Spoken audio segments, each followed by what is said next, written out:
Hello, America. I'm Erick Erickson. This is the afternoon briefing. Here are the 4 stories that matter most this afternoon. Remember, you can get the full podcast of the Erick Erickson Show on Spotify, Apple, or your favorite podcast app. Now, these 4 stories percolated as the show was ending, and you'll want to know about them before you get home this evening.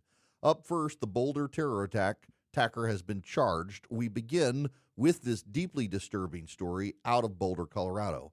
Over the weekend, Mohammed Sabri Suleiman, a 49-year-old Egyptian national, was arrested after launching an attack on a peaceful pro-Israel demonstration at the Pearl Street Mall. Suleiman, armed with a makeshift flamethrower and several Molotov cocktails, targeted elderly demonstrators, many of whom were Holocaust survivors or their descendants. He burned 8 people, the youngest 52 years old, the oldest 88. Today, federal authorities are announcing they've begun processing initial charges against Suleiman, which will include federal hate crime charges. Suleiman came to the United States in 2022 on a tourist visa. He overstayed it. He filed for asylum. He was still waiting for a response when he carried out the attack. According to the arrest affidavit, he had planned the attack for nearly a year and was motivated by hatred of, quote-unquote, Zionists. When arrested, he admitted he wanted to, quote, kill all Zionists, and he shouted Free Palestine during the attack. This was a terror attack on American soil, carried out by someone who shouldn't have been here in the first place. This is not just a tragic headline. It's the predictable consequence of a system that prioritizes process over protection. Our immigration system, under the prior administration, became a bureaucratic waiting line with little regard for national security or public safety.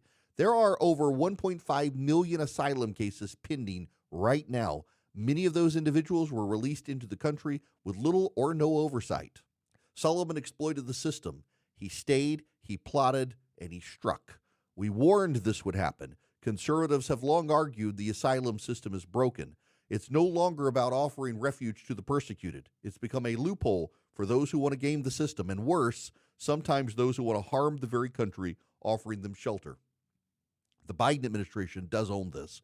President Trump has already responded by demanding the Department of Justice and Homeland Security investigate how someone with a known overstayed visa and asylum status was allowed to remain in the country unchecked. We've got to restore the integrity of our immigration system before more lives are lost.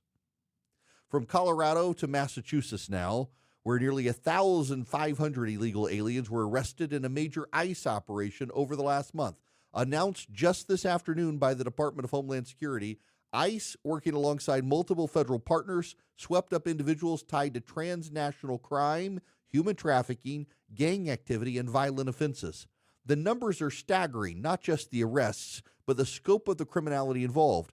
Murder, sexual assault, drug trafficking, child exploitation. These weren't dreamers, these were predators. The left is crying foul, predictably, claiming that communities were disrupted and trust has been eroded. But let me ask a simple question. When did it become controversial to remove criminals from the country? We're not talking about overstayed visas here. We're talking about people with active criminal charges or convictions, many of whom were on the radar of sanctuary cities that refused to cooperate with ICE. Let's say what needs to be said. Sanctuary policies are not virtuous. They're reckless. They tie the hands of federal immigration officers. They leave neighborhoods vulnerable. Massachusetts, like California and New York, have prioritized political symbolism over public safety. The operation is a wake-up call. And for those who say this is about race or fear-mongering, this is about the rule of law and order. A sovereign nation has the right and the responsibility to control who enters and who stays. If we can't remove convicted felons from our streets, we've ceased to be a serious country. President Trump's administration is showing what serious enforcement looks like, and the American people are safer because of it. Now let's move over to the United Kingdom and their strategic defense shift across the Atlantic. British Prime Minister Keir Starmer has unveiled the most sweeping overhaul of the UK's military since the Cold War. Under the new defense review, the UK will build up to 12 nuclear-powered submarines through an alliance with Australia and the United States. They'll create a new home guard for domestic infrastructure protection and dramatically expand munitions production and drone warfare capabilities. Don't miss the big picture here. It's a direct response to Russia, China, and the declining credibility of Western deterrence. For years, the United States has carried NATO on its back, and for years, conservatives have demanded that Europe step up and pay its fair share. Well, now the UK is finally doing this, and not a moment too soon. Starmer's a left-wing prime minister, but he's doing what many on the right have long advocated, investing in hard power. He's recognizing that defense is not a luxury, it's a necessity. And with NATO at its most fragile in decades, the UK is now poised to be a leader in European defense. This is also a wake-up call for the United States. Our military remains strong, but our industrial base is weakened. The British are building more missile factories in the UK. Why aren't we? We can't win the next war with supply chains in Taiwan and factories in China. We need to bring munitions production home. The UK gets it, and now we need Congress to get it too. Lastly, Disney is engaged in more layoffs. This is the final story. It takes us to Hollywood, or at least what's left of Hollywood. It's not a good look for Disney. This is their fourth round of layoffs in 10 months. The Walt Disney Company has begun this round of layoffs, affecting several hundred employees in its entertainment and corporate divisions, film marketing, TV publicity, development casting, you name it. Whole swaths of the creative departments are being gutted. And again, it's the fourth round of layoffs in just 10 months. This isn't just about the economy, though. It's a fundamental collapse of the old media model. Disney is struggling and readjusting to streaming, but it's not just because of the streaming wars or the box office fatigue with Disney. It's cultural for Disney. Disney aligned half the country with progressive messaging and alienated the other half of the country. They embraced identity politics and anti-parent narratives. Instead of telling stories everyone could enjoy, they chose sides, and now they're paying the price for alienating half the country. Companies that forget who their audience is will eventually lose that audience.